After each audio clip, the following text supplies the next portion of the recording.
দেখো শীতকালে বাড়িতে তো হরেক রকম সবজি থাকে, সেই সবজিগুলো ছোট ছোট টুকরো করে কেটে নিয়েছি। এটা কী তৈরি করব বলো তো দেখি, তোমরা বলতে পারো কি না। দেখো সব সবজি একসঙ্গে করে নিয়েছি আমি। এখানের মধ্যে তোমরা ঘরে যা যা সবজি থাকবে সেই সবজি সব দিতে পারো।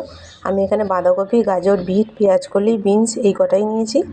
নুন দিয়ে খুব ভালো করে মেখে নিলাম প্রথমে। এর মধ্যে ময়দা আর কর্নফ্লাওয়ার দিচ্ছি। তোমরা বুঝতেই পারছো যে এটা আমি পকোড়া তৈরি করব। দেখো খুব ভালো করে একসঙ্গে সব মেখে নিয়েছি, আর এর মধ্যে আমি অল্প একটু কাঁচা লঙ্কা কুচি আর পেঁয়াজ কুচিও দিয়েছি। তোমরা নাও দিতে পারো।